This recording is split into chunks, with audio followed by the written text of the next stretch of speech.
in the grass. Riwruog mar Evangelical Alliance nobago alam makende ne piny Kenya kagiwuotho achiel kachiel koa e kanisa mar Sitam Valley Roads nyaka e od bura maduong' manitiere chuny boma ma Nairobi. Alam makamano ne otim ne sectors duto mapachoka, ahinya to sectors go madongo kaka od bura mamalo kod ten migao mar omenda kagikwayo kwe koda bero uchumi mapachoka ka bende gikwedo timbe mag maundu moseneno e pachoka e ndalo mokalo. Gikwayo sirikal mondo winj kwayo mag rowere kagiwacho ni rowere mapachoka ok gin jonjore kendo onego migi luor makende mana kaka oganda mamoko.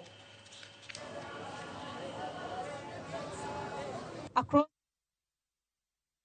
the nation, the Evangelical Women Alliance, the women's arm of the Evangelical Alliance of Kenya, is leading a united women's prayer walk. We speak divine order into every sector.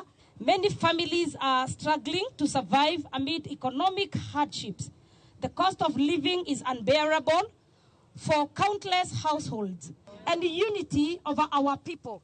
May peace reign within the borders of Kenya. We really love our Gen Zs because they're our children, and we don't want them to be criminalized. All we would want to urge the government is that they need to be given their ample time, conversation, and then I believe when they are busy, they will not be able to be found on the streets. Yes. And at the same time, our children are not criminals.